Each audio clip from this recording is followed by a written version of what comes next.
اعوذ باللہ من الشیطان الرجیم بسم اللہ الرحمن الرحیم الحمد للہ رب العالمین والصلاۃ والسلام علی رسول الکریم۔ الندوہ کی طرف سے آج جو اتوار کا جو سیشن ہوتا ہے اس کا پروگرام منعقد کیا جا رہا ہے، تو آج انشاءاللہ مفتی صاحب اس موضوع پہ بات کریں گے۔ تو مفتی صاحب انشاءاللہ شروع کیجیے۔ بسم اللہ الرحمن الرحیم۔ گزشتہ نشست میں ایک بات ایسی ہوئی تھی جس پہ دنیا کے مختلف اطراف و اکناف میں لوگوں کا ایک سوال بہت زیادہ آیا کہ یہ عرفان نظری کیا چیز ہے، اور براہ راست بھی کئی فون سننے کو بہت کم وقت نکال پائے، مگر سب سے زیادہ سوال یہی تھا کہ عرفان نظری کیا چیز ہے۔ یہ موضوع ہے جس پہ ہم مختلف اوقات میں آراء پیش کرتے رہے ہیں، اور اللہ تعالیٰ کے بے پناہ احسانات میں سے ایک یہ ہے کہ امت کا مجموعی طور پر جو موقف رہا ہے اس سے ذرہ برابر ادھر ادھر نہیں ہٹے۔ اسلاف جس راستے پہ چھوڑ کر گئے اور جس چیز کو انہوں نے گمراہی قرار دیا، پورے یقین اور اعتماد کے ساتھ اسی جادے پہ گامزن ہیں، اور اللہ تعالیٰ آخری لمحے تک اسی راہ پہ قائم رکھے جو راہ اس کے نزدیک خود پسندیدہ اور چنی ہوئی ہے۔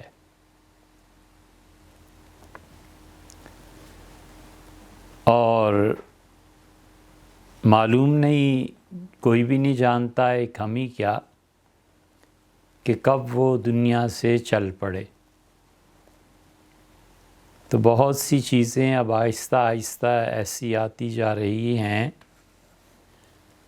کہ جن کے سمجھنے والے بہت کم ہیں، اور جس کے خلاف فتویٰ دینے والے بہت زیادہ ہیں۔ یہ آسان چیز ہے، بہت سے لوگ جو سنتے ہیں کہ ہمیں گمراہ قرار دیں اور بغیر دلیل کے بات کریں، لیکن یہ کام بہت تھوڑا ہے کہ وہ اس کو سمجھ پائیں، یا کم سے کم اتنا تو حق دیں کہ جو شخص تحریر کرتا ہے یا جو شخص بات کرتا ہے، اپنی تحریر اور گفتگو کی وضاحت کا سب سے پہلا حق اسی کو ملتا ہے، اسی کا ہوتا ہے کہ پوچھا جائے کہ آپ نے جو فقرہ لکھا ہے یا کہا ہے اس کا مفہوم سمجھ میں نہیں آیا، اسے واضح کیجیے، اس کی یہ جہت کفر کی ہے، اس کی یہ جہت گمراہی کی ہے، اس میں پازیٹیو سائیڈ ہے، نیگیٹو سائیڈ ہے، اور آپ کی کیا مراد ہے۔ اور مراد واضح ہو جانے کے بعد فتوے کی باری آتی ہے۔ اس سے پہلے چھٹتے ہی کسی شخص کو گمراہ یا کافر کہنا، یا کسی شخص کو ہدایت یافتہ کہنا، یہ جلد بازی سے ہوتا ہے، سنجیدگی کے ساتھ اہل علم کا طریقہ یہ نہیں ہے۔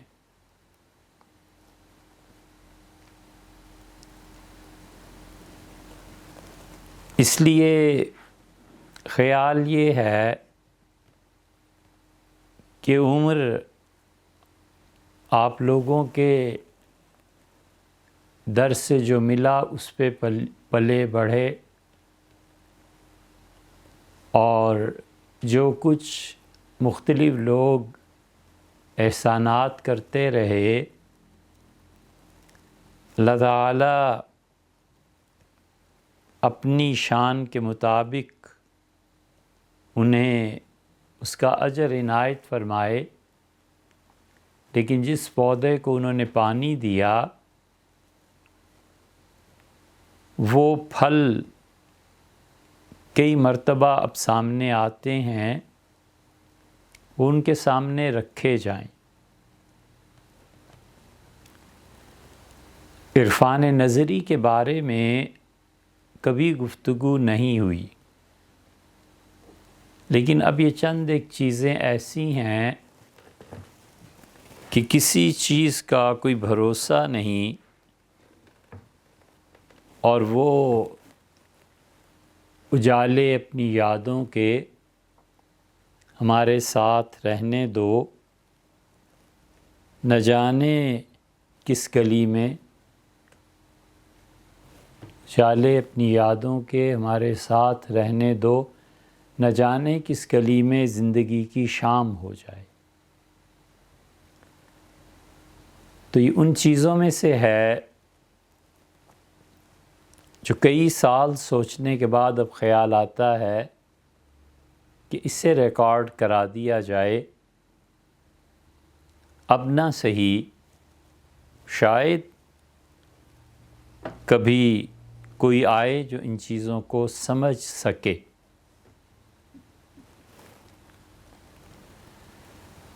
ایک چیز ہوتی ہے تجلی، اور ایک چیز ہوتی ہے تجافی۔ عرفان نظری میں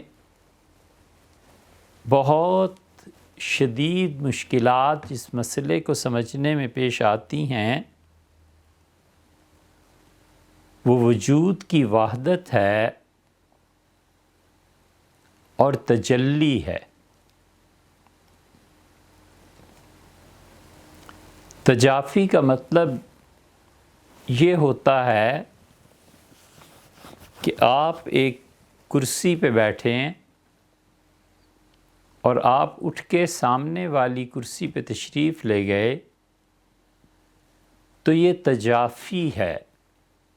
آپ کے وجود نے اس کرسی کو بھر رکھا تھا، یہ وجود ہی منتقل ہو گیا اور یہ خالی رہ گئی، دور ہو گئے آپ اس کرسی سے۔ اللہ تعالیٰ نے قرآن کریم میں بھی یہ لفظ استعمال فرمایا، اور فرمایا ہے کہ وہ لوگ ہمارے بندے جن کے پہلو رات کے آخری حصے میں بستر سے الگ رہتے ہیں اور اپنے پروردگار کی عبادت کرتے ہیں، اس سے ڈرتے ہوئے بھی اور اس امید پہ کہ جب وہ پہنچیں گے تو ہم ان کا استقبال کریں گے۔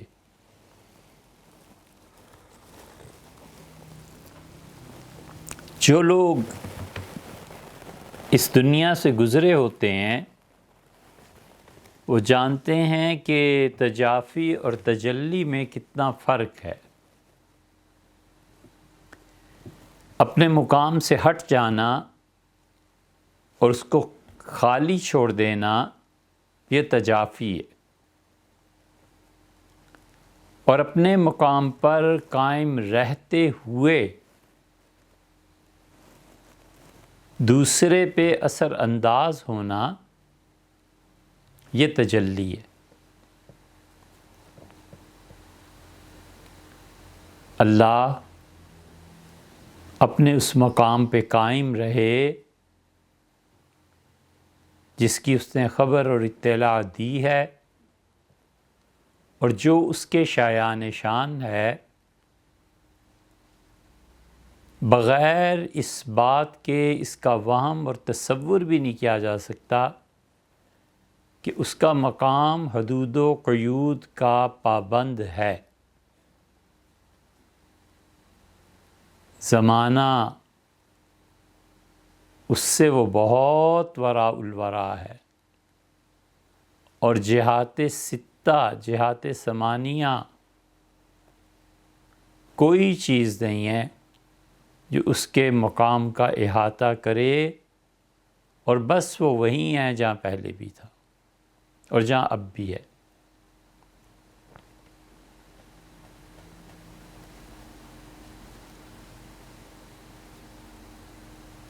جس کو اس کی معرفت حاصل ہوتی ہے وہ ہر سمت میں اسے پاتا ہے۔ اس لیے جہاں قبلہ مشتبہ ہو جائے وہاں عشاق کی عید بایمانہ ہو جاتی ہے کہ وہ کہتے ہیں کہ ہر طرف تو ہی تو ہے۔ دوسرے پارے میں خود اس پاک ذات نے کہا ہے کہ جدھر بھی تم نماز میں چہرے کو پھیر لو، اگر قبلہ نہ ملے تو سوچ سمجھ کے تم جدھر بھی اپنا رخ کرو گے تم وہیں اللہ کو پاؤ گے۔ اسی لیے صحیح احادیث میں آتا ہے کہ بندہ جب نماز شروع کرتا ہے تو اللہ تعالیٰ پوری رحمت کے ساتھ، پوری محبت کے ساتھ اپنے بندے کی طرف متوجہ ہوتے ہیں، اور بندہ پہلی مرتبہ جب عدم التفات کا ثبوت دیتا ہے، پہلی بار ادھر ادھر دیکھتا ہے، پہلی مرتبہ غفلت میں چلا جاتا ہے، تو اللہ تعالیٰ اس سے کہتے ہیں کہ میں تمہارے ساتھ ہوں، میں تمہارے پاس ہوں، اور میرے ہوتے ہوئے ادھر ادھر یہ کیا بات ہوئی؟ اور جب وہ دوسری مرتبہ ایسے کرتا ہے تو اللہ تعالیٰ فرماتے ہیں کہ اچھا مجھے بھی تمہاری کوئی ضرورت نہیں، اور خدا کی وہ خاص رحمت جو نماز میں ہوتی ہے وہ اس آدمی سے ہٹ جاتی ہے۔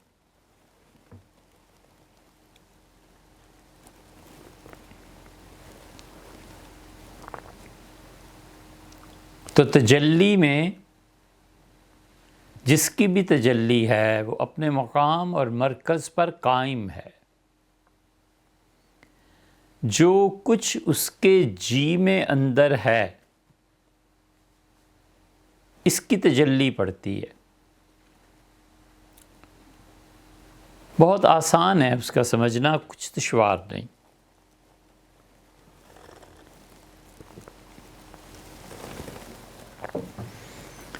وہ تجلی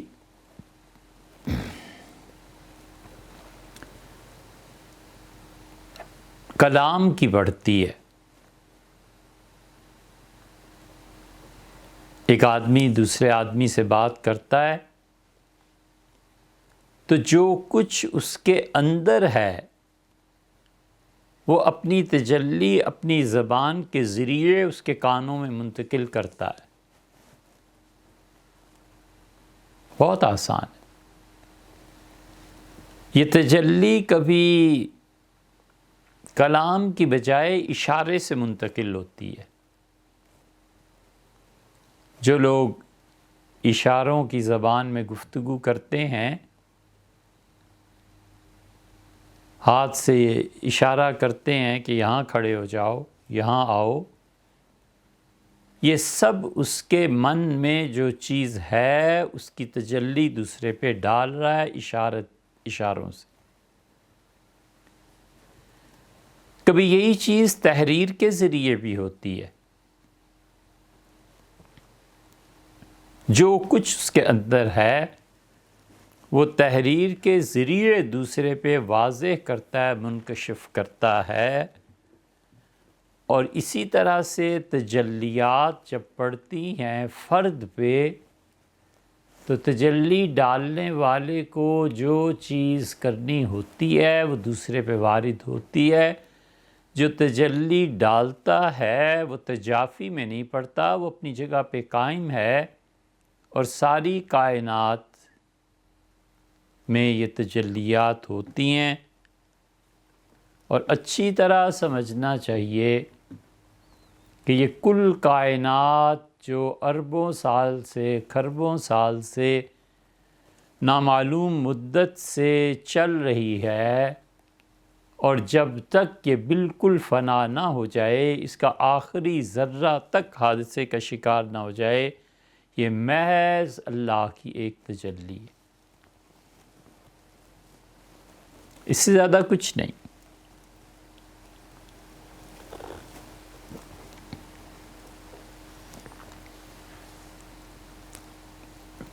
اس ایک تجلی کا کوئی کروڑواں حصہ ہوگا،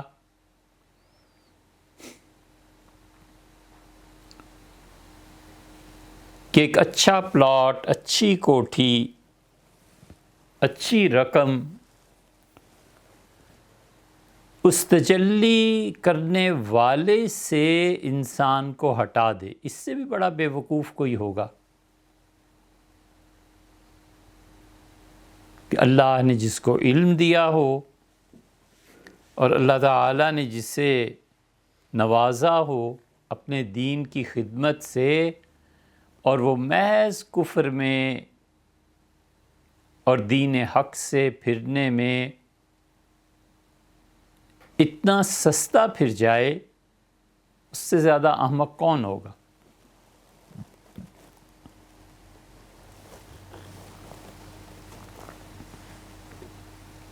اس لیے پوری کائنات اللہ کی محض ایک تجلی ہے۔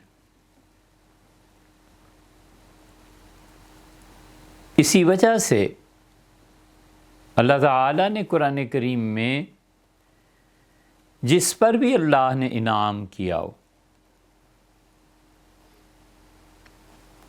آج کل ڈیلس میں ارشد صاحب جو کام کر رہے ہیں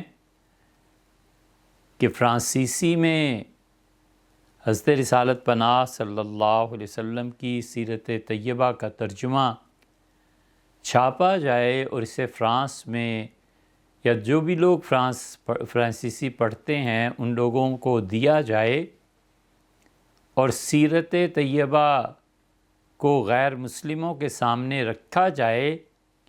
اور یہ بہترین جواب ہے جو وہ دے رہے ہیں ان تمام لوگوں کو جو خاکے بناتے ہیں یا متاثر ہوتے ہیں، یا پھر وہ جانچنا چاہتے ہیں اور ان کو سیرابی کا سامان نہیں مل رہا۔ یہ سب اللہ کی توفیق سے ہے۔ وہ مجھے اس لیے یاد آئے کہ وہ اتنا بڑا یہ کام ہے، اتنا بڑا کام ہے کہ اس کے بعد بس ایک ہی چیز رہ جاتی ہے کہ اللہ تعالیٰ کسی کو اولاد دے اور وہ صرف اسے فرینچ پڑھائے اور دین پڑھائے، اور اس کو گھر، مکان، آمدن کے ذرائع، شادی، اس کے بچوں کی تعلیم، اس سے بے نیاز کر دے، اور صرف ایک بات پہ لے آئے کہ بیٹے آپ نے حضور صلی اللہ علیہ وسلم کا دفاع کرنا ہے، بس۔ ہر ہفتے جو اعمال پیش ہوتے ہیں، اور حضور صلی اللہ علیہ وسلم خوش بھی ہوتے ہیں اور ناراض بھی ہوتے ہیں، یہ ایسے کام وہاں پیش کیے جاتے ہیں۔ تو خیال اس طرف گیا کہ کسی شخص کو کسی بھی درجے میں اللہ دین کے کام کی توفیق دے، خواہ وہ پیسے سے ہو، خواہ وہ یہ ترجمہ ہے اس سے ہو، خواہ وہ علم سے ہو، خواہ وہ اپنی جان لگانے سے ہو، جس کو جو چیز خدا کو خوش کرنے والی میسر ہو اور اس کو چھوڑ کر پھر دنیا کی طرف چلا جائے، تو بے وقوف کو سمجھ ہی نہیں آئی کہ یہ کائنات جتنی بھی ہے یہ محض اس کی ایک تجلی ہے، اس سے زیادہ کوئی وقعت نہیں ہے اس کی، اور وہ ایسی تجلیات لا تعداد اور بے شمار ہیں اس جو ذات پاک میں ہیں۔ اس کی ایک تجلی سے یہ ساری کائنات وجود پذیر ہے، اور اگر اس تجلی میں کوئی چیز واقع ہو جائے اور ادھر سے کوئی غفلت ہو جائے تو سب جل کے بھسم ہو جائیں۔ اور وہ اسی لیے کہتا ہے کہ نہ اسے نیند آتی ہے نہ اونگ آتی ہے، اس کی وہ تجلی مسلسل اس کائنات کو چلا رہی ہے۔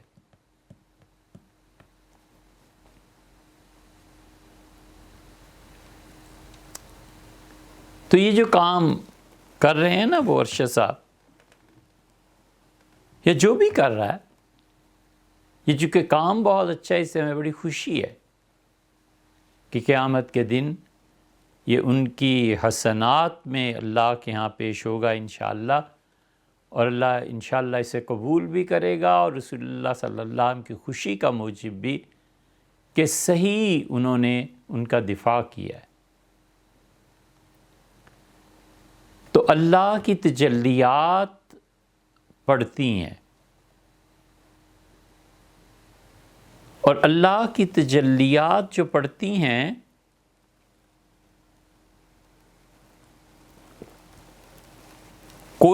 کوئی شخص نہیں جانتا کہ کس وقت تجلی پڑھے۔ حیات کی پڑھتی ہے، موت کی پڑھتی ہے۔ مولانا روم نے مثنوی میں لکھا ہے کہ بایزید بستامی رحمۃ اللہ علیہ نے کہا کہ تم بیت اللہ کے نفل حج کے لیے جا رہے ہو اور میرے پاس بیٹھ، ہر دن وہاں تجلیات جو پڑتی ہیں اس سے زیادہ میرے دل پر پڑتی ہیں، مجھے جان اور مجھے دیکھ، روزانہ 360 تجلیات مجھ پہ نازل ہوتی ہیں۔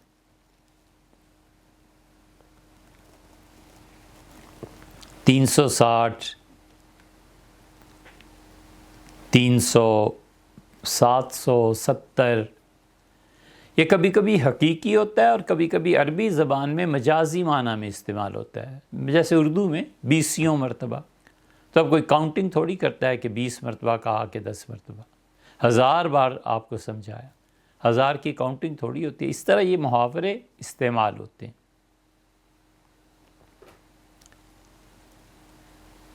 تو اللہ تعالیٰ کی تجلیات پڑھتی ہیں،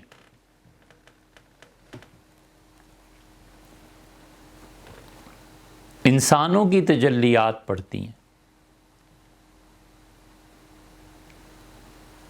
یہ ہم نے خود حضرت ڈاکٹر عبدالحی صاحب عارفی رحمۃ اللہ علیہ کی زبان سے سنا۔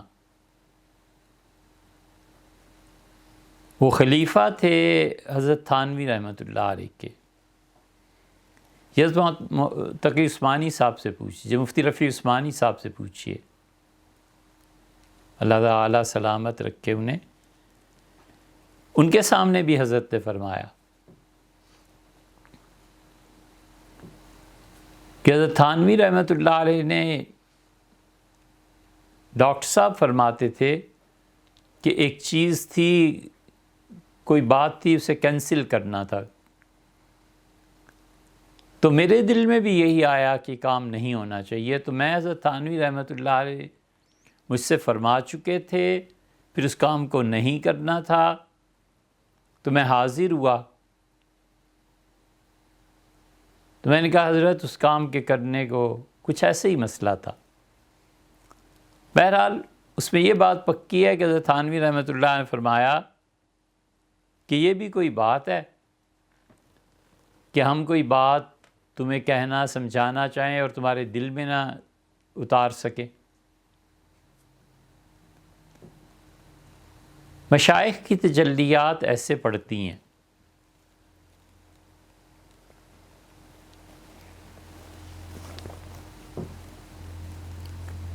لیکن بہت بڑی چیز یہ ہوتی ہے کہ جب آدمی عرفان نظری کی بجائے عرفان عملی میں جا رہا ہوتا ہے تو شاید ہی کوئی سالک ایسا ہوتا ہو جسے ان تجلیات کا تجربہ نہ ہو. کوئی لمحہ اس کا غضب اور غصے کے علاوہ نہیں گزرتا، اور ایک تجلی اللہ تعالیٰ کی طرف سے پڑتی ہے، اور سالک اگر استعداد میں پختہ ہو تو اپنی باطن کی نگاہ سے دیکھتا ہے کہ یہ غصہ جو سیاہ رنگ کا لاوا تھا، ایک چیز آئی اس میں پڑی اور اس نے اس شدید سیاہی کو بالکل سفید کر کے رکھ دیا. تو صبح اٹھتا ہے تو اسے خیال ہی نہیں، اسے سوچ ہی میں نہیں آتا کہ غصہ کیا چیز ہوتی ہے. حیران ہوتا ہے کہ تو پھر لوگ دلاتے ہیں یاد کہ آپ کو تو غصہ ہمیشہ آتا تھا، اب کیا ہوا؟ اسے پتہ ہی نہیں ہوتا کہ اچھا مجھے بھی غصہ آتا تھا.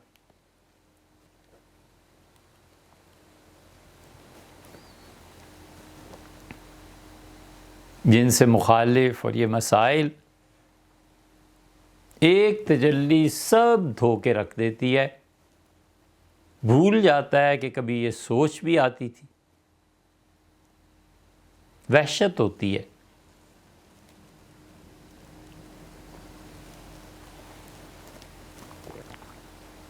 جس کے پینٹ کی کریز ٹیڑھی نہ ہو اور کوئی فیشن مارکیٹ میں بعد میں آئے اور وہ پہلے سے تیار ہو اور اس سے زیادہ کوئی فیشن اپنا نہ سکے، اللہ کی صفت فنا کی تجلی جب پڑتی ہے تو جس قدر اس کو پلاتے ہیں اتنا ہی وہ اپنے ہوش اور اپنے وجود کو کھو دیتا ہے.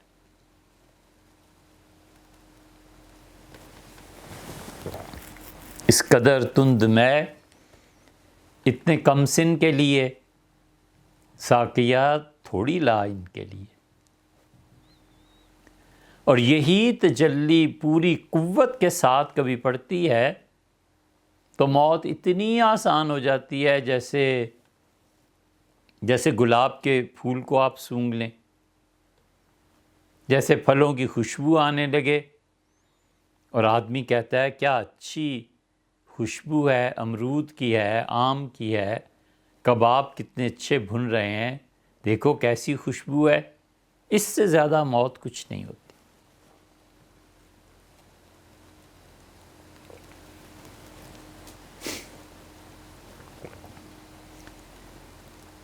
یہ سب باتیں جو تحریر میں آتی ہیں یہ در حقیقت عرفان نظری ہے.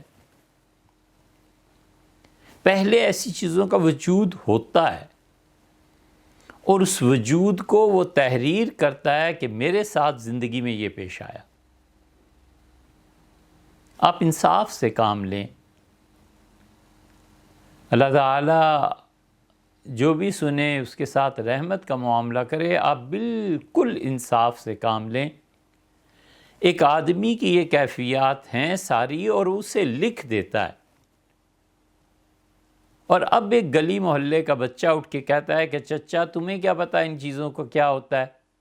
اس بچے کو کچھ پتہ نہیں ہے کہ تجلیات کیا ہوتی ہیں، تجافی کیا ہوتی ہے، اللہ تعالیٰ کی تجلیات کیسے اس کائنات میں کام کرتی ہیں. اس نے پڑھا ہی نہیں ہے سرے سے، اور وہ اٹھ کے اس شخص پر تنقید کر رہا ہے اور یہ شخص اس کو لکھ رہا ہے کہ میرے ساتھ ایسی چیز پیش آئی ہے، میرے بعد کے دور میں کسی کے ساتھ ایسے آئے تو وہ گمراہی کا شکار نہ ہو جائے، یہ نہ ہو کہ وہ کسی اور طرف کو نکل جائے. ایسی چیزیں ہوتی رہتی ہیں.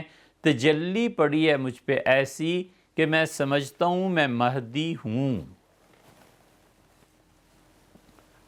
یہ ہمارے شیخ کے ساتھ پیش آیا تھا، لکھا ہوا ہے، چھپا ہوا ہے۔ ہمارے حضرت رحمۃ اللہ نے اپنے شیخ کو لکھا کہ حضرت مسلسل مجھ سے کہا جا رہا ہے کہ تم مہدی ہو۔ حضرت رحمۃ اللہ علیہ نے جب لکھا تو حضرت مدنی رحمۃ اللہ نے جواب میں لکھا کہ سوائے اس کے کچھ نہیں ہے کہ آپ جس راہ پہ چل رہے ہیں وہ ہدایت کی راہ ہے، اور یہ کہ جو آپ کا شیخ ہے یہ ہدایت کی راہ پہ ہے، آپ تسلی رکھیں۔ بس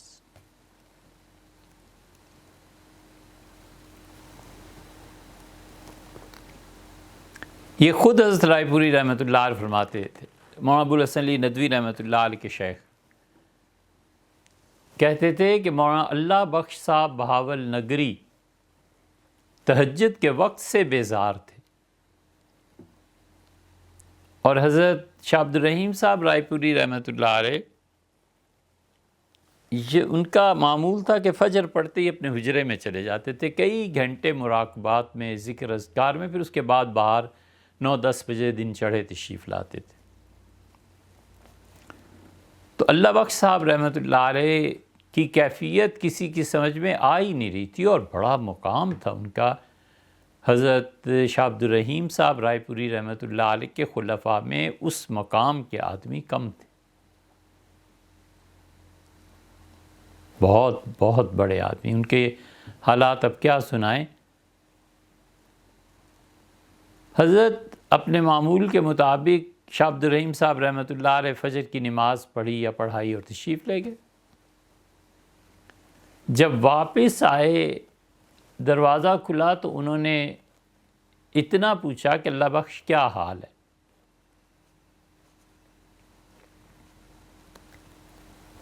وہ پاؤں پکڑ لیے انہوں نے اپنے شیخ کے، اور پھوٹ پھوٹ کے روئے۔ خانقاہ ان کے رونے کی آواز سے ہر طرف سے وہ سن رہے تھے لوگ۔ پھر شاہ عبد الرحیم صاحب رحمۃ اللہ نے اٹھایا، گلے لگایا، فرمایا گھبرایا نہیں کرتے، ایسی چیزیں پیش آ جایا کرتی۔ کسی نے کسی وقت پوچھا کہ حضرت ہو کیا گیا تھا اس دن آپ کو، اور آپ اپنے شیخ کو دیکھ کے ایسے روئے کہ ساری خانقاہ گونجنے لگی، ہوا کیا تھا؟ فرمایا مجھے رات سے بار بار کہا جا رہا تھا کہ تو مہدی ہے، مہدی ہے، مہدی ہے۔ میں تنگ آیا ہوا تھا کہ مہدی تو آخری زمانے میں آنا ہے سیدنا مسیح علیہ السلام کے ساتھ، یہ گمراہی کہاں مجھ میں آ گئی ہے؟ تو حضرت نے جب پاؤں پکڑے ان کے، انہوں نے سینے سے لگایا، یاد ہی نہیں رہا کہ کیا چیز ہوئی تھی اور کیوں میں رو رہا تھا۔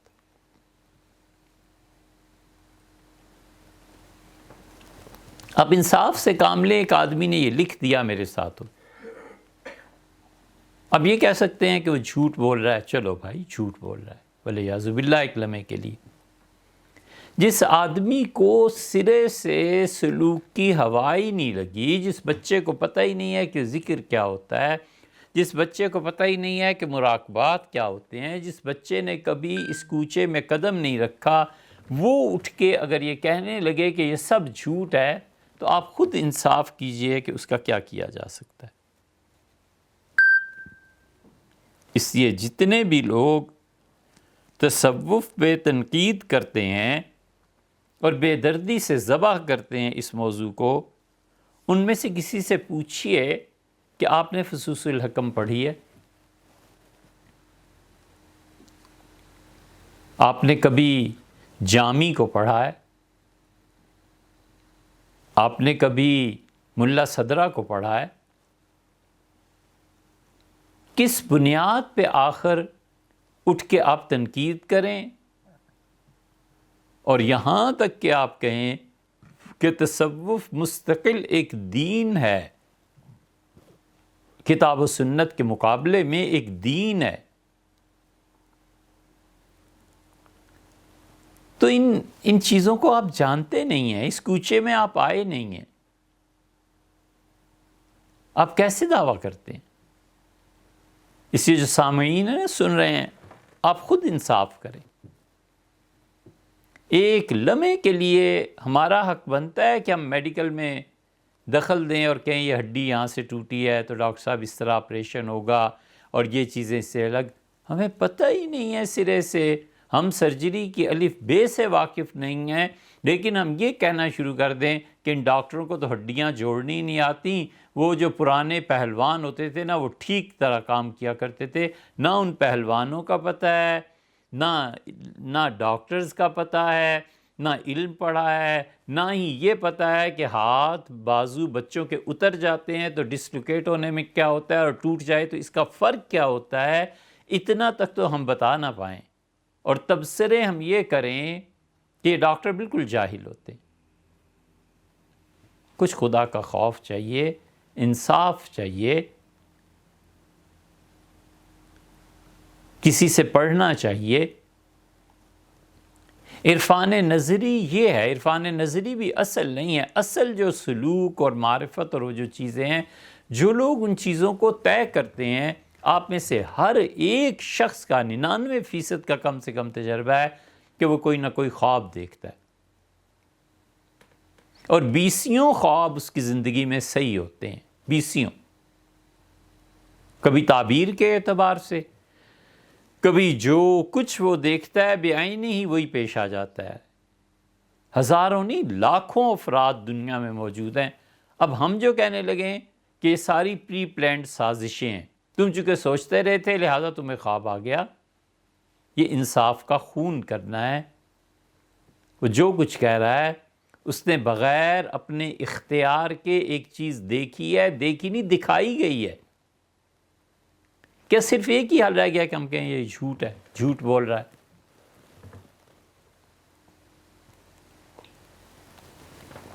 اللہ تعالیٰ کی اس بات پہ کبھی غور نہیں کیا.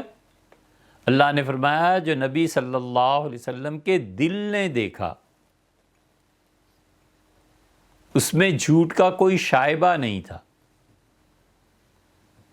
تو نبی کا دل دیکھتا ہے، امتی کا دل بھی دیکھتا ہے، ہر ایک دیکھتا ہے اپنے اپنے مقام اور مرتبے کے مناسبت سے. وہاں یہ نہیں فرمایا کہ ان کی نگاہوں نے، وہ الگ آیت ہے، یہ الگ آیت ہے، اس میں فرمایا کہ دل نے ذرہ برابر جھوٹ نہیں ملایا اس میں جو کچھ کہ انہوں نے دیکھا. کوئی شک نہیں، کوئی شبہ نہیں. رویت قلبی بھی تو ہوتی ہے. نماز کی جتنی روایات اور احادیث ہیں اس میں ایک جگہ ایک بات ہو گئی تھی تو رسول اللہ صلی اللہ علیہ وسلم نے فرمایا میں جس طرح آگے دیکھ رہا ہوتا ہوں نا، میں اسی طرح پیچھے بھی دیکھ رہا ہوتا ہوں. اور اس پہ محدثین نے باقاعدہ بحث کی ہے کہ رسول اللہ صلی اللہ علیہ وسلم کے قلب مبارک کو کب یہ طاقت ملی کہ جس طرح وہ آگے دیکھتے تھے پیچھے بھی دیکھتے تھے. پھر انہوں نے کہا کہ معراج کے بعد یہ کیفیت ہو گئی تھی. اللہ تعالیٰ نے یہ خود آیا کہ اپنا دست مبارک میرے سینے پہ رکھا. مجھ سے فرمایا ملائے اعلیٰ میں کیا بحث ہو رہی ہے؟ میں نے عرض کیا کہ کچھ معلوم نہیں. تو انہوں نے اپنا دست مبارک میرے سینے پہ رکھا تو میں جان گیا کیا بحث ہو رہی ہے. پھر ہاتھ ہٹا لیا، پھر فرمایا اچھا بتاؤ کیا بحث. میں نے عرض کیا کہ یہ ہو رہا ہے. تو محدثین میں ایک بڑی اکثریت کا خیال یہ ہے کہ اس سے پہلے یہ کیفیت مبارکہ نہیں تھی، اس کے بعد یہ دولت بھی حاصل ہو گئی تھی.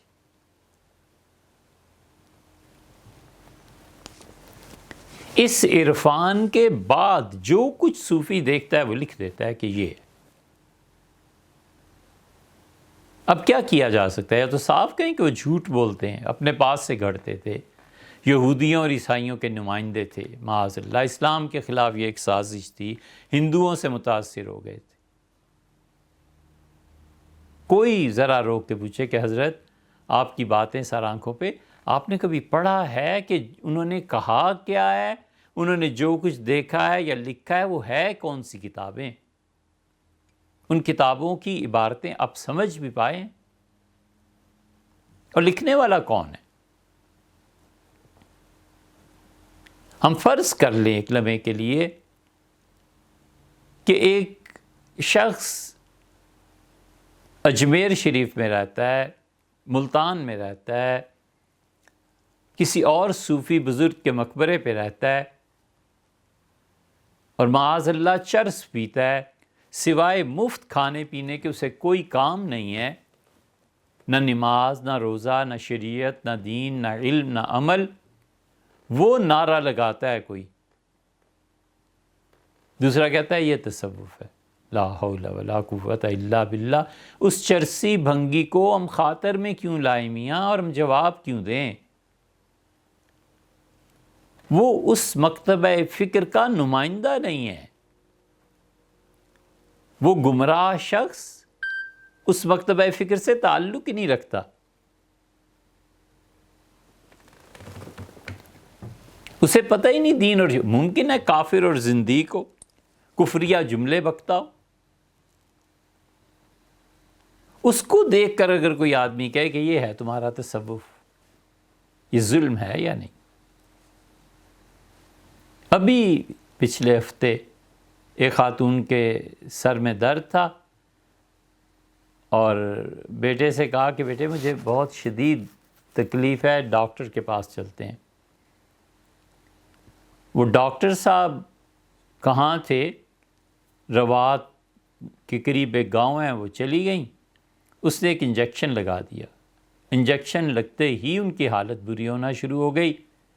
ہولی فیملی ہاسپٹل میں بیٹا لے آیا. ان ڈاکٹرز نے دیکھا، انہوں نے کہا یہ کیا کیا ہے؟ تو بتایا گیا کہ اس طرح ہوا ہے. تو انہوں نے کہا یہ تو کسی بے وقوف نے انہیں کیا ہے لفظ، تھائرائڈ تو بیماری ہے، اسٹیرائڈ. اس بی ایس سی میں پڑھنے والے بچے کو بتایا کہ آپ کی والدہ کو اسٹیرائڈز لگا دیے کسی نے، اور اب ان کے گردے فیل ہونے کی طرف جا رہے ہیں. اتنا شدید اثر ہوا اور دل کی دھڑکن بھی متاثر ہوئی. 5ویں دن کا انتقال ہو گیا. یہ ہمارے آنکھوں کے سامنے کا قصہ ہے. اب اس کمپاؤنڈر کو یا اس آدمی کو جسے کچھ پتہ نہیں ہے کہا جا سکتا ہے کہ یہ ڈاکٹرز کا نمائندہ ہے، دیکھ لو اپنے ڈاکٹروں کا حال. بڑا ظلم ہے یار. آپ انصاف سے کام لیں. جن لوگوں نے ان صوفیہ کو پڑھا ہی نہیں، ہاں بات کریں حضرت مجدد الفسانی کی، بات کریں ابن عربی کی، بات کریں شاہ ولی اللہ کی، بات کریں شیخ عبدالقادر جیلانی کی، بات کریں ابن تیمیہ کی، ابن قیم کی، نشاپوری کی، حکیم صنائی کی، فرید الدین عطار کی، مثنوی کی. کتنے نام گنوائیں. یہ کوئی بات کہے اور اس پہ ہو کہ یہ کفر ہے یا یہ ہے یا وہ ہے، پھر تو ہم بات بھی کریں. یہ نمائندے تھے تصوف کے.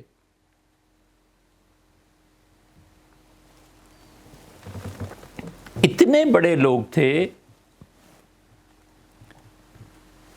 کہ اس عرفان کی راہ میں، اسے ہم عرفان کہیں، سلوک کہہ لیں، تصوف کہہ لیں. حضرت رسالت مآب صلی اللہ علیہ وسلم سے جبریل نے پوچھا تھا، بڑی مشہور حدیث ہے، آپ نے سنی ہوگی کہ مل احسان یا رسول اللہ، اللہ کے رسول احسان کیا ہے؟ 9 ہجری کی حدیث ہے، حضور صلی اللہ علیہ وسلم کے وفات سے بس کچھ پہلے کی. انہوں نے کہا اللہ کے رسول اسلام کیا ہے، ایمان کیا ہے.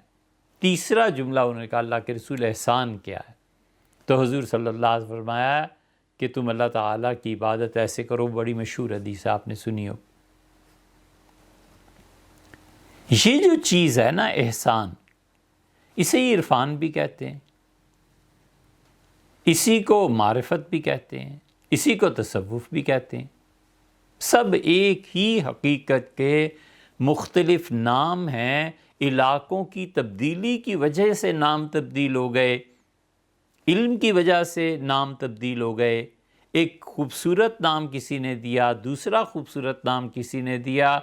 ان تمام ناموں کا اصل مرتبہ، اصل شخص ایک ہی ہے.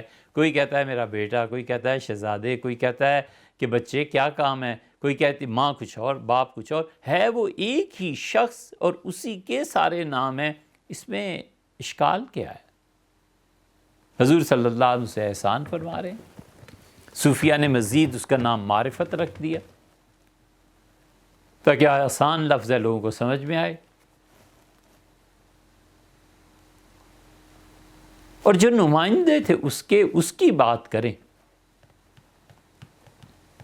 اس لیے اللہ تعالیٰ جو کچھ جس مقام سے کسی کو گزارتا ہے، اور ایسے بھی خدا نے کوئی اتنی ڈھیل نہیں دے رکھی کہ وہ جھوٹے کو واضح نہ کر دے۔ امام بخاری رحمۃ اللہ علیہ فرماتے تھے کہ سمندر کے سفر میں اگر کوئی شخص یہ ارادہ کر لیتا تھا کہ حضرت رسالت مآب صلی اللہ علیہ وسلم کی حدیث پر میں جھوٹ ملائے گا، تو میں نے دیکھا جب ہم کسی شہر کے ساحل پہ اترتے تھے تو لوگ کہنا شروع کر دیتے تھے کہ یہ آدمی جھوٹا ہے، اس سے حدیث کی روایت نہیں لی جا سکتی۔ وہ کہتے تھے اللہ کا ایک نظام ہے، وہ کچھ نہیں کہتا تھا، صرف اس کی نیت خراب ہوتی تھی اور اس کے اثرات شہر میں یہ مرتب ہوتے تھے کہ اللہ کے اچھے بندے کہنا شروع کرتے یہ جھوٹا ہے، اس کا کوئی اعتبار نہیں۔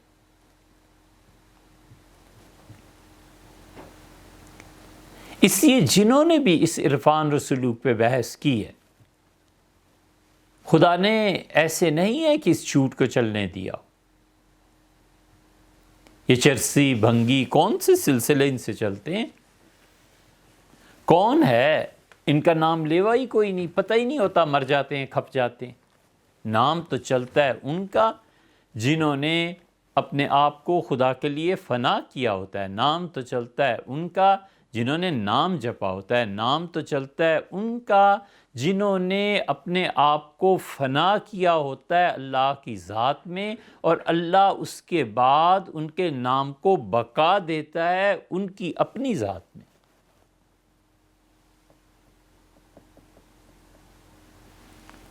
اس لیے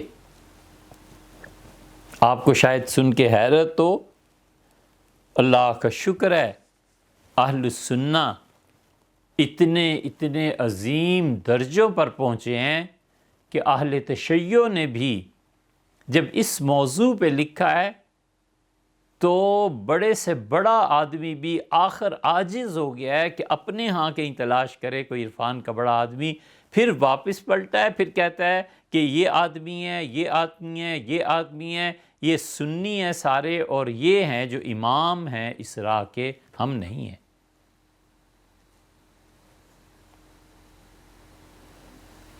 اس لیے تصوف کے اس میدان میں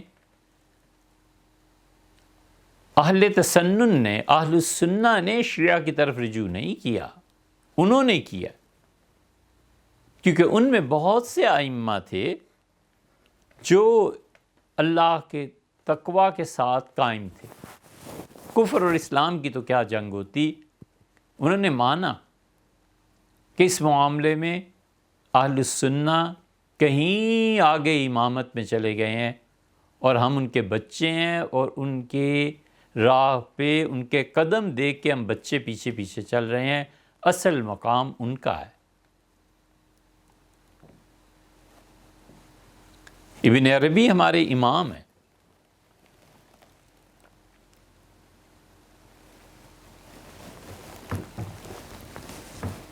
بڑی حسرت ہے، کاش وہ دماغ کہیں مل جاتے اور دل مل جاتا اور دماغ بند ہو جاتے، ایک جہت سے ایک طرف سے کاش ایسے لوگ مل جاتے جنہیں ہم فتوحات مکیہ پڑھاتے کہ یہ ہیں ابن عربی۔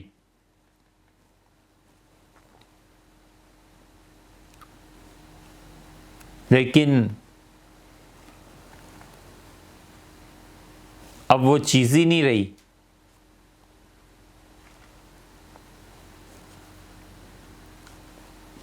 ابن عربی نے کیا کیا؟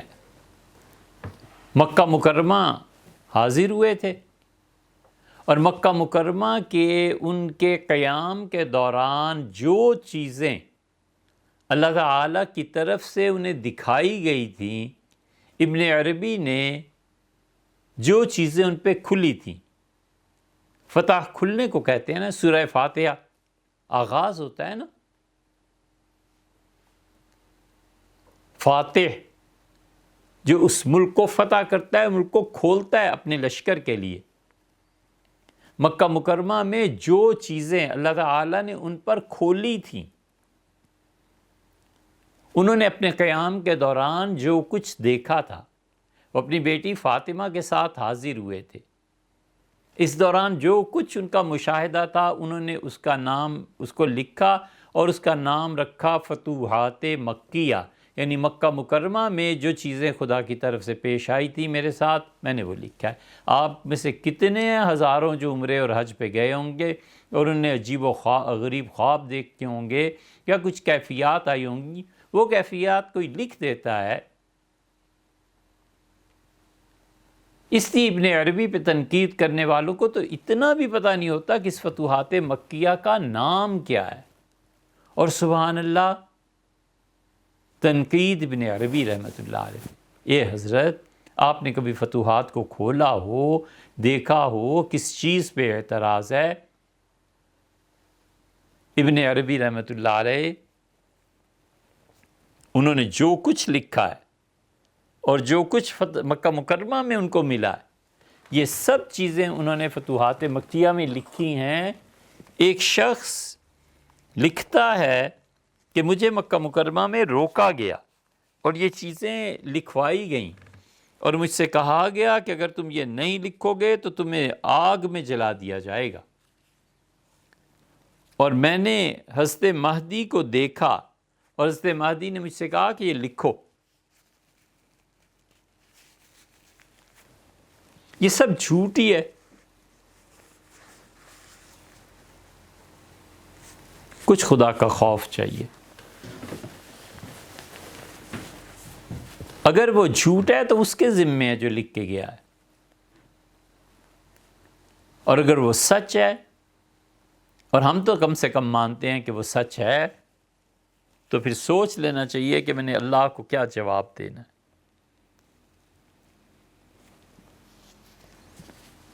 اور وہ چیزیں لکھتا ہے جو ایک انتہائی اعلیٰ دماغ کتاب و سنت کو پڑھ کے سوچتا ہے یا پھر اسے دکھایا جاتا ہے کہ یہ چیز.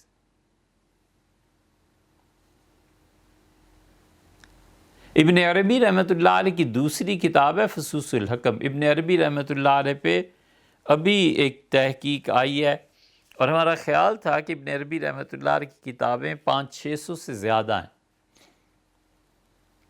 کسی وقت میں ابن عربی رحمۃ اللہ سے تعلق کی اور ان سے محبت کی وجہ سے خیال تھا کہ ان کی کتابوں کو لکھا تو جائے. لکھا کتنا تھا؟ حوالے پہ حوالے آتے چلے جاتے ہیں کہ انہوں نے فلاں جگہ یہ لکھا، فلاں جگہ یہ لکھا. اب کسی نے تحقیق کیا اور بہت اچھا کام کیا ہے، اس نے ان کی کتابوں کو جمع کیا اور لکھا ہے 800 سے زیادہ ہیں، 860 سے بھی زیادہ ہیں. تو ابن عربی رحمۃ اللہ علیہ نے یہ لکھا ہے. اس میں ان کی دوسری کتاب ہے فصوص الحکم. حضرت مجدد الفسانی رحمۃ اللہ علیہ کا کشف بھی ہے. ان کی کتابوں میں تحریف ہوئی ہے نہیں ہوئی ہے یہ بحث بھی ہے.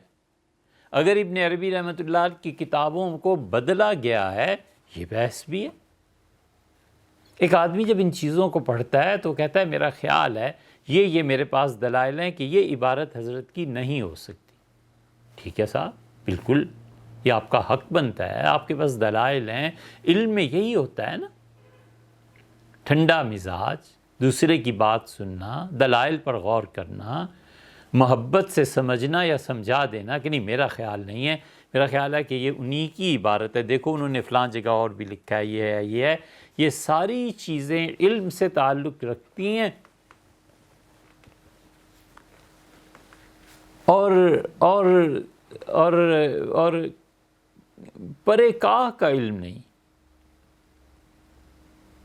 اور لگا ہے ابن عربی رحمۃ اللہ علیہ پہ تنقید کا. کون جامع کا موضوع ہے. ابن عربی رحمۃ اللہ علیہ نے لکھا ہے.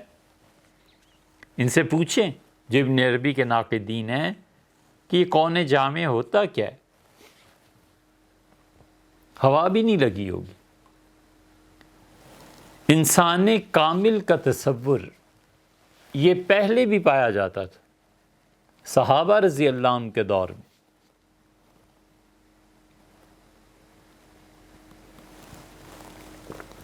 اس لیے ان کا بنیادی مرض یہ ہے، تصوف جو لوگ نہیں مانتے، کہ یہ حدیث کا پھر انکار کرتے ہیں، کیونکہ احادیث میں تو بہت باتیں آئی ہیں، پھر انہیں دکھائیں کہ حدیث میں یہ ہے، حدیث میں یہ آیا ہے۔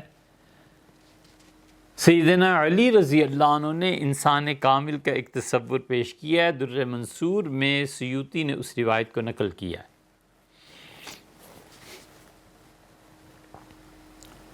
یہ فصوص الحکم کیا چیز ہے؟ 27 انبیاء علیہ السلام کے پیغامات پہ اور ان کی نبوت اور ان چیزوں پہ بحث کی ہے ابن عربی نے۔ یہ فص ایوبی ہے، حضرت ایوب علیہ السلام کا کیا معاملہ تھا، فص یعقوبی ہے، فص موسوی ہے۔ فص کہتے ہیں نا ہیرے کو، جو انگوٹھی میں جڑتے ہیں نا بڑے لوگ، امیر، سرمایہ دار، تو انہوں نے گویا وہ نگینے جمع کی ہیں، اور آخر پہ پہنچ کے انہوں نے ثابت کیا ہے کہ 27 انبیاء علیہ السلام جن میں یہ صفات پائی جاتی تھیں، اگر تم ایک ہی ہستی میں یہ سب کچھ دیکھنا چاہتے ہو نا، تو وہ انسان کامل حضور صلی اللہ علیہ وسلم تھے۔ ایسا شاندار پہلو انہوں نے سیرت کا لیا ہے کہ کیا کہنے اس کے۔ اس کو پڑھنا چاہیے اساتذہ سے۔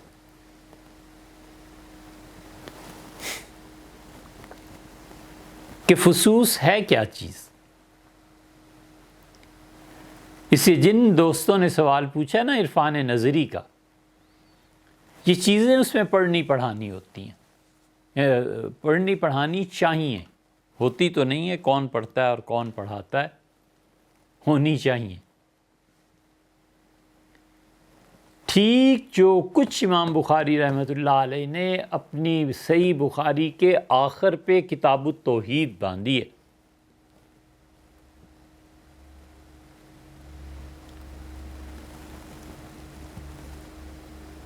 حضرت رحمۃ اللہ علیہ کے یہاں کوئی اتنے زیادہ سوال و جواب نہیں تھے، خاموشی بہت تھی۔ تو ایک دن فرمایا کہ امام بخاری رحمۃ اللہ علیہ کی کتاب التوحید پڑھی ہے؟ نے عرض کیا جی۔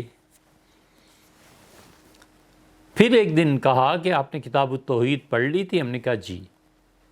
پھر ایک مرتبہ فرمایا کہ کتاب التوحید سمجھے ہو؟ عرض کیا جی حضرت، الحمدللہ فلاں فلاں بحث ہے۔ جو کچھ کتاب التوحید میں امام بخاری رحمۃ اللہ علیہ ایک عقیدے کے متعلق کہتے ہیں کہ ایک مومن آدمی کا عقیدہ کیا ہے، اس ساری چیز کو حضرت مجدد الفسانی سرہندی رحمۃ اللہ علیہ اپنے مکتوبات میں اور العقیدۃ الحسنہ میں، شاہ ولی اللہ بھی وہی لکھتے ہیں۔ کیا فرق ہے؟ وہی ابو علی سینا اور ابو سعید۔ ایک نے کہا کہ جو کچھ وہ جانتے ہیں میں دیکھتا ہوں، اور اس نے کہا کہ جو کچھ وہ دیکھتے ہیں میں جانتا ہوں۔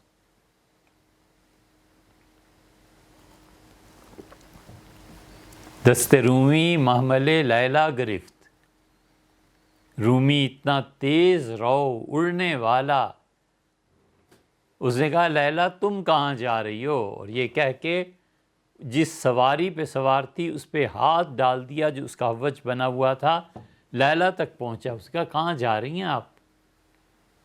میرے محبوب، میرے بغیر کیسے جانا ہے؟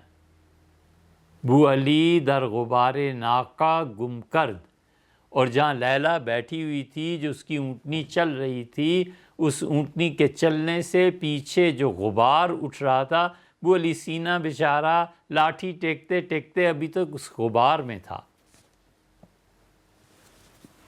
ایسے ہی نہیں علامہ اقبال اس چیز کو بیان کرتے۔ اس لیے عرفان نظری جس کا آپ سے ذکر کیا تھا، کبھی بھی اسے کسی نے لکھا یا بچوں کو پڑھایا یا کسی کو اس کی طرف توجہ ہوئی، تو آدمی کہیں نہیں جا سکتا جب تک کہ وہ عرفان نظری میں ان لوگوں کو نہ جانے جن لوگوں نے اس پہ کام کیا ہے، اور بڑے بڑے لوگ اہل تشیع میں، ہم نے ابھی ایک مثال دی نا کہ یہ سب لوگ اہل السنہ سے متاثر ہیں. اس سے بڑی کوئی بات ہو سکتی ہے کہ پورے اہل تشیع یہ کفش بردار ہیں، ملا صدرہ کے جوتے اٹھانے والے ہیں. ملا صدرہ کمال کے انسان تھے، کمال کے آدمی تھے. ملا صدرہ جتنی عرفان کی مباحث لکھتے ہیں اپنی کتابوں میں، جب دلیل کی باری آتی ہے تو اہل تشیع کی حدیث کے مقابلے میں اہل سنہ کی ہماری حدیث سے زیادہ نقل کرتے ہیں کہ بخاری میں یہ آیا ہے، فلاں جگہ یہ آیا ہے، فلاں جگہ یہ آیا ہے. اس لیے کہ وہ جانتے تھے کہ ان کے ہاں ائمہ کی تنقید تو نہیں، ان کے ہاں نقد اور ان کے ہاں اجتہاد، یہ دونوں چیزیں بعد میں شروع ہوئی ہیں، اور اہل سنہ کے ہاں نقد اور اجتہاد بہت عرصہ پہلے شروع ہو گیا. ان کے ہاں سب واجب الاطاعت تھے. سیدنا علی رضی اللہ عنہ معصوم تھے، پھر سیدنا حسن رضی اللہ عنہ معصوم تھے، حسین رضی اللہ عنہ معصوم تھے. جو کچھ انہوں نے فرما دیا بالکل اختلاف نہیں کیا جا سکتا. پھر ان کے بیٹے زین العابدین، پھر ان کے بیٹے حضرت امام باقر، پھر ان کے بیٹے امام جعفر صادق، پھر ان کے بیٹے حضرت موسیٰ کاظم، پھر ان کے بیٹے عسکری، پھر ان کے بیٹے کے دنیا سے پردہ فرما جانے، موسیٰ کاظم وغیرہ، یہ سارے بھی بیچ میں ان کے پردہ فرما جانے کے بعد امام غائب کے کچھ سفیر تھے جو اہل تشیع اور امام غائب کے درمیان سفارت کا کام کرتے تھے رحمہم اللہ. ان کے بعد جا کر اجتہاد شروع ہوا ہے، اور ہمارے ہاں اجتہاد تو حضرت رسالت مآب صلی اللہ علیہ وسلم کی زندگی میں ہی شروع ہو گیا تھا. نقد بھی شروع ہو گیا تھا، کون سچا کون جھوٹا، کون حضور صلی اللہ علیہ وسلم کی بات کو سمجھ سکا ہے، کون نہیں سمجھ سکا. یہ ایسے ہی تو نہیں حدیث کی کتابوں میں حضرت عائشہ رضی اللہ عنہا کہتی ہیں کہ اللہ رحم کرے عمر کے بیٹے عبداللہ پہ، بات تو انہوں نے صحیح کہی ہے لیکن اسے سمجھ نہیں پائے. اصل میں تو حضور صلی اللہ علیہ وسلم یوں کہا، اور اصل میں تو یہ بات ایسے ہوئی. ابو ہریرہ رضی اللہ عنہ کی بات پہ حضرت عائشہ رضی اللہ عنہ فرماتی ہیں یہ ابو ہریرہ کو کیا ہو گیا ہے، اس نے کیا سن لیا ہے، ہم عورتوں کو گدھوں کے برابر قرار دیا ہے. حضور صلی اللہ علیہ وسلم تو یہ فرمایا تھا، یہ نہیں کہا تھا. جو ابو ہریرہ، یہ نقد ہے نا، ایک دوسرے سے علمی اختلافات ہیں نا. ہمارے ہاں یہ پہلے دور میں ہی شروع ہو گئے تھے. اس لیے ملا صدرہ یہ جب آئے ہیں اس میدان میں، ان کو اب کون پڑھے گا، لیکن یہ بہرحال انہوں نے زندگی گزاری علم میں، اور جب لکھ پڑھ کے واپس آئے تو انہیں احساس ہوا کہ اصل راہ کوئی اور ہے. پھر وہ اصل راہ کی تلاش میں نکلے، اور جب معرفت الہیہ اور ان چیزوں میں پہنچے تو ان کا کارنامہ یہ ہے کہ انہوں نے 3 چیزوں کو ایک جگہ جمع کر دیا. بہت بڑا کام انہوں نے کیا.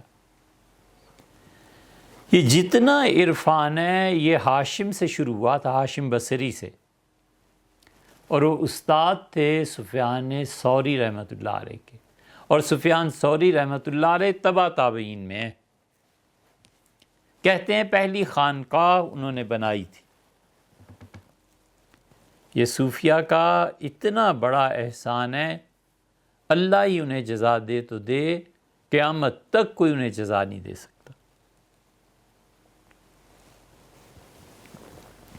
دوسری صدی کے آتے آتے کبھی آپ عیسائیت اور یہودیت کو پڑھیے، اس عیسائیت اور یہودیت کا پورا مذہب کا ڈھانچہ 2 اور 2 4 کی طرح ہو گیا. یہ کرو گے یہ سزا ہے، یہ کرو گے یہ جزا ہے. وہ دین اچھا خاصا ان کا ایک میتھمیٹیکل چیز بن گیا تھا. سب سے بڑا کارنامہ ان صوفیوں کا تھا. انہوں نے اس میں محبت کو ملایا، انہوں نے اس میں چاشنی ڈالی، انہوں نے کہا کیا کرتے ہو مولوی صاحب، یہ کام غلط ہو گیا ہے، جذبات کے غلبے سے ہو گیا ہے، اللہ کی طرف دعوت دیتے ہیں، اسے کہتے ہیں آئندہ نہ کرنا۔ کیا ہو گیا ہے، آپ اسے پھانسی چڑھانا چاہتے ہیں؟ ایسے نہیں ہے، آپ نے سوچا نہیں کہ حضور صلی اللہ علیہ وسلم نے فلاں موقع پہ فلاں کو کیا رعایت دے دی تھی؟ سب سے بڑا عنصر اس محبت کی چاشنی کا ان صوفیوں نے فقہ میں ملایا۔ ہم جانتے ہیں ہم کتنی بڑی بات کہہ رہے ہیں، یہ ان کا بہت بڑا کارنامہ ہے کہ ان لوگوں نے خدا کے دین کو لوگوں کے دلوں میں اتارا۔ انہوں نے کہا شریعت کا ادب، احترام، یہ سب چیزیں ضروری ہیں، لیکن اللہ کی معرفت، اللہ سے محبت، اللہ کا خوف، امید، عاقبت کی فکر، لوگوں کے غم میں ہمدردی میں شریک ہونا، گناہگاروں سے درگزر کرنا، اپنے نفس کو کچلنا اور دوسروں کی ضروریات زندگی کو اپنے پہ ترجیح دینا کہ مجھ سے زیادہ میرے بھائی کو ضرورت ہے۔ یہ صوفی تھے۔ کہتے ہیں کہ ابو ہاشم نے پہلی خانقاہ بنائی تھی۔ وہ جو تبع تابعین کے دور سے یہ عرفان نظری چلا ہے، یہ آیا ہے ابن عربی تک۔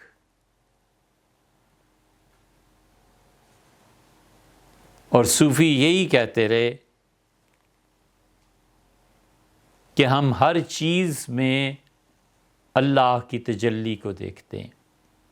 یہ قلعہ ہے، تم قلعے کی عمارت کو دیکھ رہے ہو، اور میں اس قلعے کو بنانے والا جو ہے اس کے حسن پہ حیران ہوں کہ کیسی چیز اس نے تخلیق کی ہے۔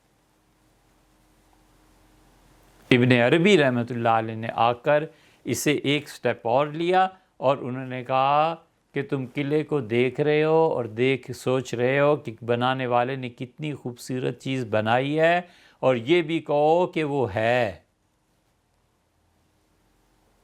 اور زمان و مکان سے ماورا ہے، تم اس کے حسن میں کھو گئے ہو، اس کے وجود کا اقرار بھی ضروری ہے۔ اور ابن عربی رحمۃ اللہ علیہ سے پھر دوسرا دور شروع ہوتا ہے، اور ابن عربی نے ملا صدرہ نے علم کلام کو، فلسفے کو اور عرفان کو، ان تینوں چیزوں کو ایک ہی جگہ سمو دیا۔ کمال کیا اس شخص۔ انہوں نے کہا کہ صوفی کو اللہ کی معرفت جس جگہ پر پہنچاتی ہے، اور فلسفی بحث کر کے آخر زندگی کے جس نچوڑ پر پہنچتا ہے، اور علم کلام کے سارے دلائل ایک متکلم کو جہاں پر لے جاتے ہیں، تو صوفی، فلسفی اور متکلم تینوں جس جگہ پہنچتے ہیں وہ اللہ ہے۔ یہاں پہنچ کے ملا صدرہ اتنا پڑھا لکھا آدمی، پھر وہ کہتا ہے حدیث میں اہل سنہ ہماری احادیث سے استدلال کرتے ہیں۔ یہ اہل سنہ کوئی معمولی آدمی، معمولی چیز نہیں ہے۔ زندگیاں کھپا دی انہوں نے، عقیدہ تھا، انہیں پتہ تھا مر کے اللہ کو جواب دینا ہے، انہوں نے عمریں گلا دیں اس میں۔ اور پہلا دور ابو ہاشم سے، ابن عربی سے ملا صدرہ، اور ان کے بعد اب تک وہ تیسرا دور چل رہا ہے۔ اور اس تیسرے دور میں بڑے قوی لوگ آئے ہیں، اور پھر انہوں نے حضرات خمس پر بحث کی ہے۔ حضرات خمس کیا ہے؟ یہ ایک لفظ یاد رکھو، اور یہ جتنے صوفیوں کے مخالف ہیں انہیں کہیں حضرت یہ حضرات خمس کیا ہوتا ہے، یہ صوفی بولتے ہیں تو ہمیں بھی سمجھا دیں۔ ان کے حاشیہ خیال میں بھی نہیں آئی ہوگی کہ صوفی اس پہ بھی بحث کرتے ہیں۔ تو جو چیز آپ نے پڑھی نہیں ہے میرے بھائی، انصاف کرو یار، نہ کہو کہ یہ ایسی اور ویسی۔ آپ پڑھیں، پڑھ لکھ کے پھر تنقید کریں، بس اتنی بات۔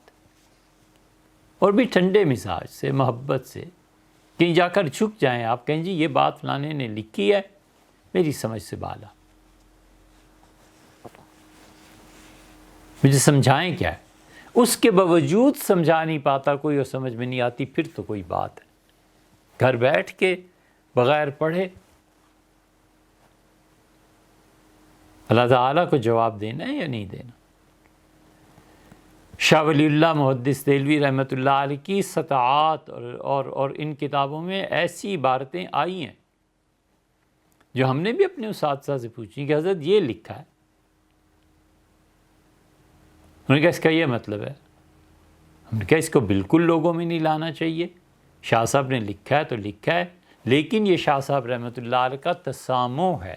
شاہ صاحب رحمۃ اللہ نے ایک بات لکھی ہے، یا تو اب کوئی تحقیق کرے کہ 1761 کے بعد مسلمانوں کا جو زوال آیا ہے بر صغیر میں، کتابوں میں جھوٹے اور جعلی جملے کسی نے اضافہ کر دیا تھا، اور اگر اس کی تحقیق یہ بتاتی ہے کہ حضرت ہی کی عبارت ہے تو پھر عبارت بشر تھے نا، کسی عالم میں کوئی چیز لکھی ہوگی، اور یہ بھی تو امکان ہے کہ ہمیں ہی نہ سمجھ آئی ہو۔ یہ سارے امکانات ہیں نا، تو کیا یہ ضروری ہے کہ ہم ان لوگوں کو گمراہ قرار دیں؟ حضرت کہتے ہیں مخدوم کو، اور حضرت کہتے ہیں بڑے آدمی کو۔ صوفیہ نے 5 حضرات کو مانا ہے۔ وہ کہتے ہیں ایک عالم مثال ہے، یہ عالم خلق ہے، عالم امر ہے، عالم وجود ہے۔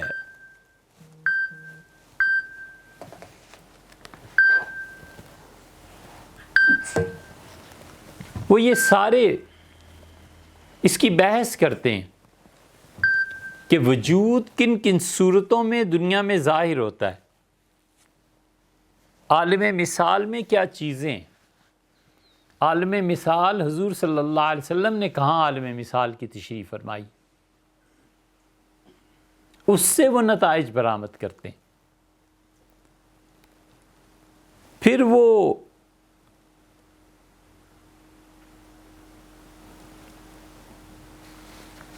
وہ مقامات کی بحث کرتے ہیں، پھر وہ لطائف کی بحث کرتے ہیں، قلب، سر، خفی، اخفا، روح کہ یہ کیا چیزیں ہیں۔ انہوں نے جو کچھ اس جہان میں دیکھا ہے اس کو لکھا۔ یہ کہیں کہ یہ سمجھ میں نہیں آتا، یہ ٹھیک ہے، کوئی حرج نہیں، یہ ظلم تو نہ کریں کہ یہ سب جھوٹ ہے۔ آپ صرف کتاب و سنت کی رٹ لگا کے کیا پوری امت کے اس سرمایہ کو جہنم میں ڈالنا چاہتے ہیں؟ ایسی امت جس کا کوئی سر پیر نہیں، پیچھے آگے کوئی نہیں۔ اس لیے اہل تشیع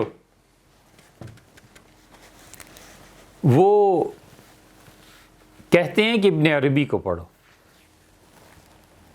اور ابن عربی رحمۃ اللہ علیہ جو تھے وہ بہت بڑی شخصیت، ان کے زمانے میں ابن فارز ہیں۔ ابن فارز نے قصیدہ طائیہ لکھا ہے۔ حضرت رسالت پناہ صلی اللہ علیہ وسلم کی شان میں جو قصیدے لکھے گئے ہیں، ان بلند ترین قصائد میں سے ایک قصیدہ ہے۔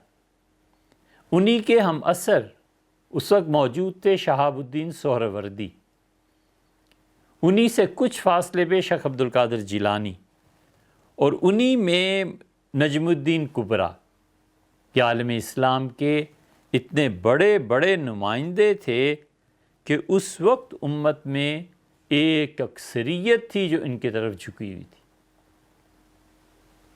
شیخ الاسلام ابن تیمیہ رحمۃ اللہ علیہ وہ خلیفہ تھے حضرت قدامہ رحمۃ اللہ علیہ کے، قدامہ مقدسی، اور وہ خلیفہ تھے حضرت شیخ عبد القادر جیلانی رحمۃ اللہ علیہ کے۔ یہ سب تصوف کے رنگ میں رنگے ہوئے۔ ابن عربی رحمۃ اللہ علیہ نے فتوحات مکیہ لکھی.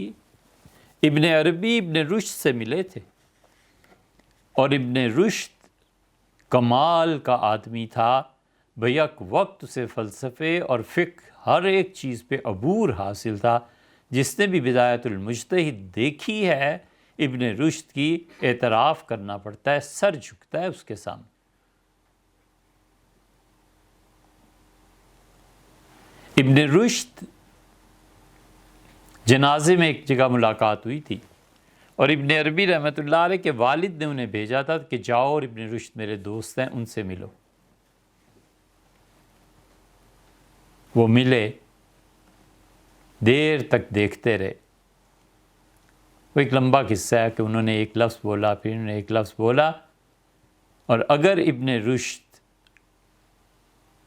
امام غزالی کا رد نہ کرتے تو فلسفہ اپنی جان خود ہی مر جاتا.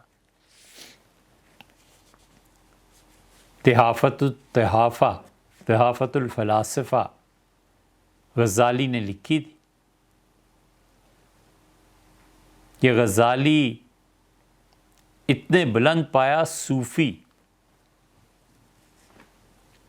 ان کو بھی کل کو نکال دیں.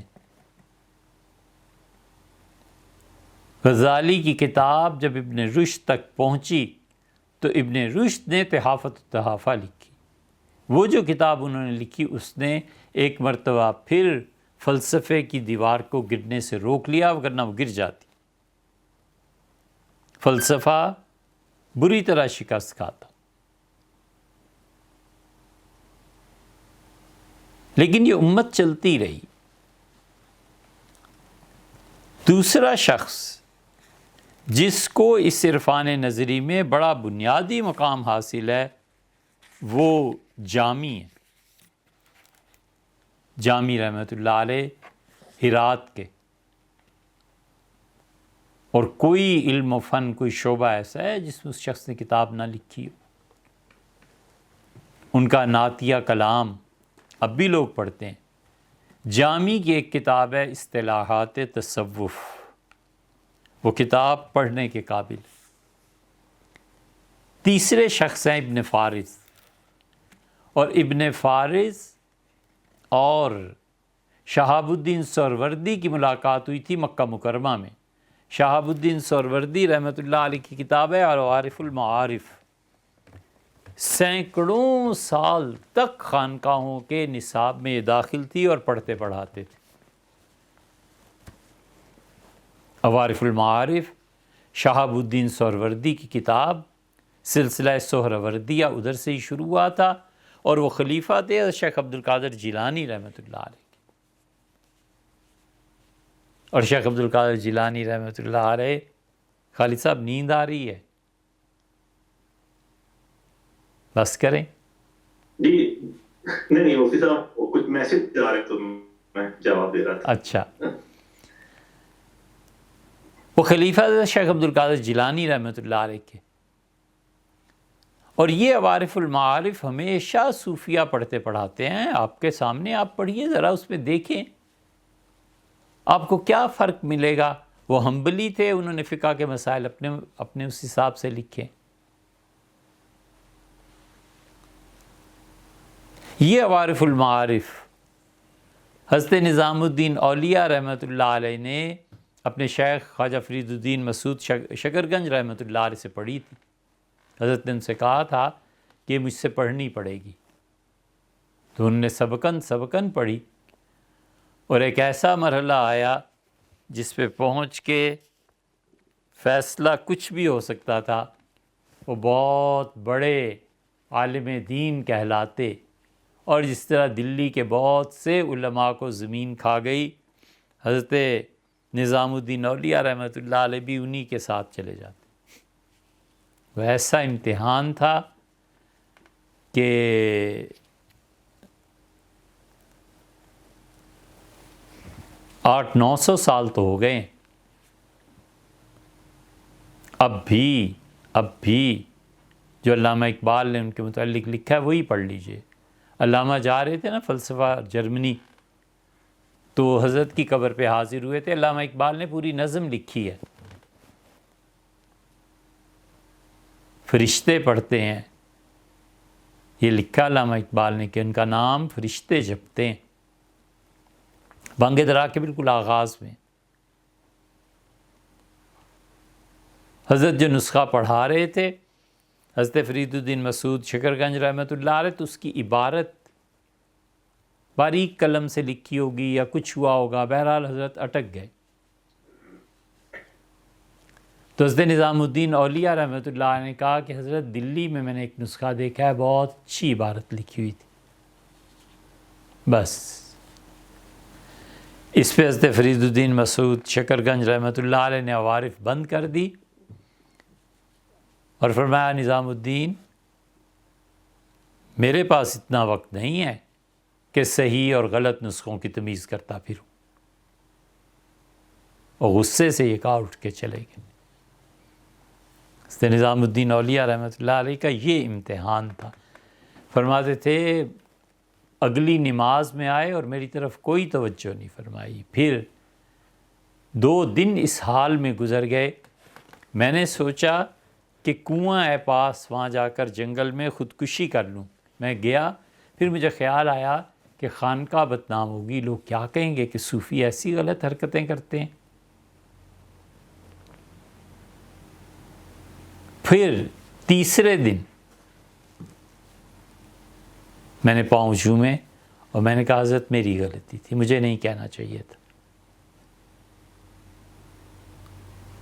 وہ تو یہ بھی سکتا تھا، وہ کہتے اس میں کون سی اتنی بڑی بات ہے، یہی تو میں نے کہا کہ دلی میں ایک اچھا نسخہ تھا، ناراض ہوتے ہیں تو ہوا کریں، اس میں کیا جھوٹ ہے.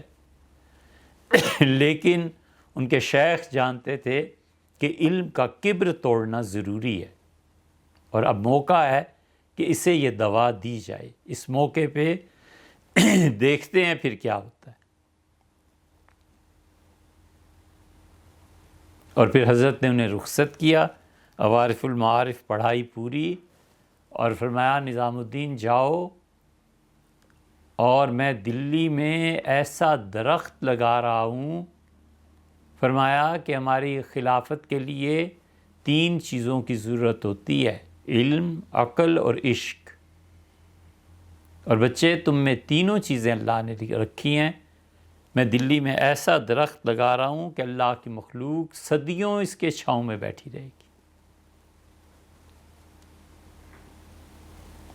حضرت کے ہاں کیا فیض ہے.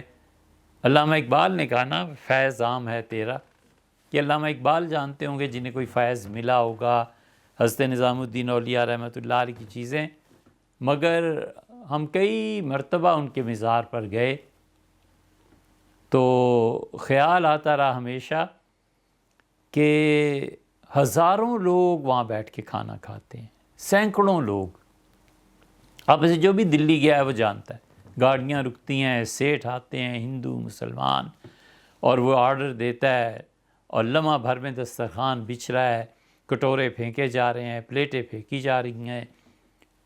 اور اس روڈ کو کراس کر کے سامنے ہندوستان کے عظیم بادشاہ ہمایوں کا مقبرہ ہے. ہم ہمایوں کا مقبرہ دیکھنے گئے تو بالکل اندھیرا تھا. ہمایوں کی قبر پہ فاتحہ پڑھی، فلسفہ اور علم نجوم. اسے بڑا شوق تھا کہ مریخ میں کیا ہوتا ہے اور چاند میں کیا ہوتا ہے. سب تمنائیں تھیں.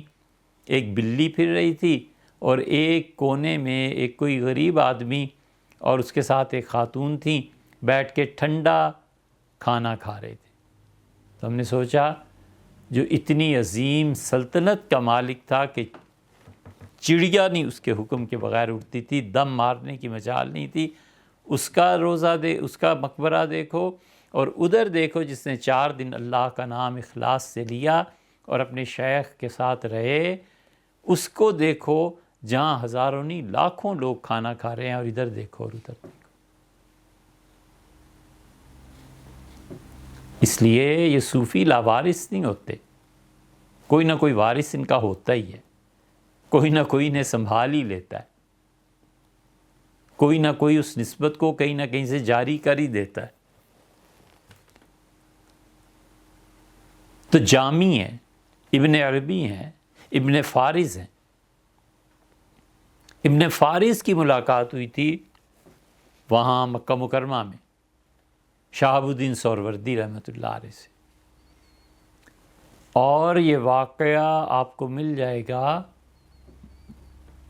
ایک تو علامہ خفاجی کے یہاں، ہمارے یہاں، اور ایک تذکرہ صفدیہ میں۔ تذکرہ صفدیہ جو ہے وہ غالباً اب تک چھپا نہیں، ہمارے یہاں اس کا قلمی نسخہ ہے۔ ہم اس بات کو ذرا سا درمیان میں اس لیے لا رہے ہیں کہ شاید کبھی موقع ملے تو اس پہ تفصیل سے گفتگو کریں آپ سے۔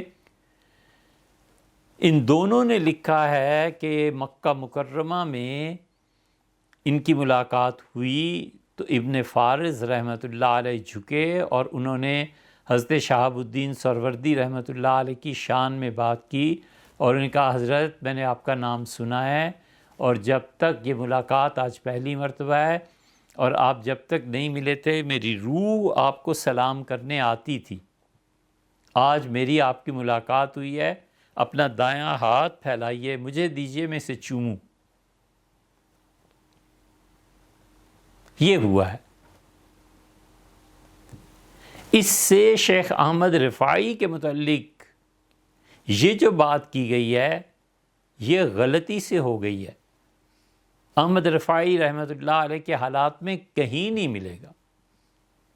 ہم نے خود رفاعیہ سلسلے کے جو مشائخ تھے اردن میں ان سے پوچھا، ان کا سب جھوٹ ہے۔ قصہ یوں بگڑا ہے کہ یوسف نبہانی نے اور بعض اور ایسے صوفیوں نے جو زیادہ تحقیق نہیں رکھتے تھے، انہوں نے یہ لکھا کہ شیخ احمد رفاعی رسول اللہ صلی اللہ علیہ وسلم کی قبر مبارک پر حاضر ہوئے اور انہوں نے کہا اللہ کے رسول میری روح ہمیشہ آپ کو سلام کرنے حاضر ہوتی تھی، آج میں خود حاضر ہوا ہوں پہلی مرتبہ، اور اپنا دست مبارک مجھے دیجیے میں اسے چوم لوں۔ تو روضہ اقدس سے حضور اقدس صلی اللہ علیہ وسلم کا ہاتھ بلند ہوا اور انہوں نے اسے چوما، اور 90,000 آدمی اس دن مسجد نبوی میں تھے جو دیکھ رہے تھے۔ پھر ایک جگہ لکھا ہے کہ 1,20,000 آدمی دیکھ رہے تھے۔ غور اور توجہ سے سننا چاہیے کہ قصہ ابن فارس کا ہے، انہوں نے ہاتھ چوما ہے شہاب الدین سہروردی رحمۃ اللہ علیہ کا، اور جھوٹ یہ ہو گیا کہ ابن فارس کی بجائے شیخ احمد رفاعی آ گئے اور مکہ کی بجائے مدینہ منورہ آ گیا، اور جن کے ہاتھ چومے گئے وہ حضور اقدس صلی اللہ علیہ وسلم کے لیے۔ یہ سب جھوٹ ہے، اس واقعے کو اس طرح لوگوں نے بنا کر لکھا ہے۔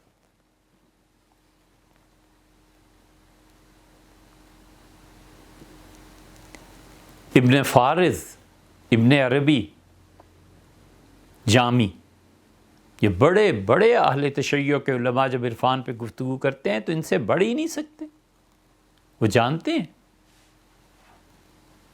یہ ابن فارس اور شہاب الدین سہروردی اور احمد رفاعی کہاں، اور حضور اقدس صلی اللہ علیہ وسلم کا دست مبارک بلند ہوا روضہ اطہر سے، یہ سب جھوٹ ہے۔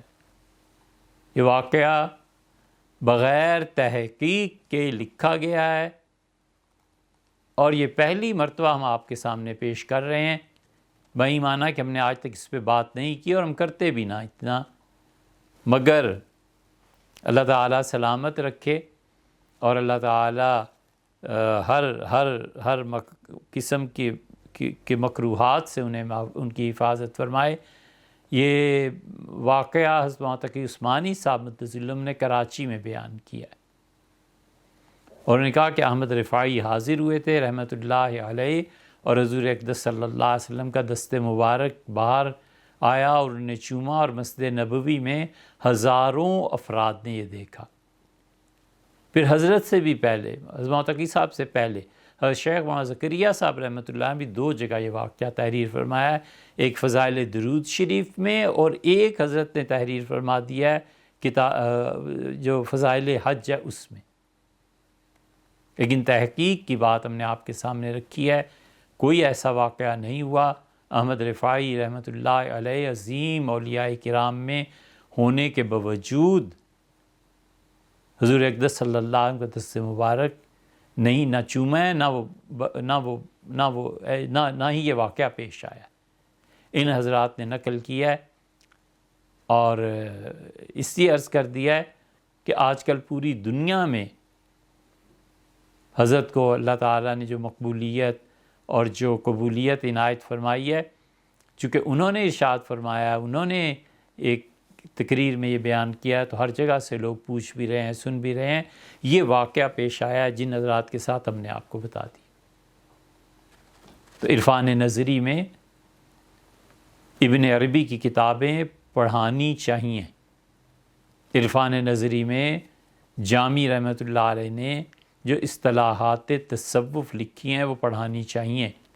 عرفان نظری میں حضرت مجدد الفسانی سرہندی رحمۃ اللہ جو مباحث لکھی ہیں انہیں پڑھانی چاہیے۔ اہل تشیع کے ہاں حضرت مجدد رحمۃ اللہ علیہ کی چیزیں پڑھائی جاتی ہیں، اس کا علم نہیں ہے، لیکن جن کا علم ہے ہم نے آپ کے سامنے رکھ دیا۔ اللہ جزائے خیر دے، آپ نے ان فضول باتوں کو سنا اور تحمل سے سنا۔ اجازت۔ جی مفتی صاحب، دو سوالات ہیں۔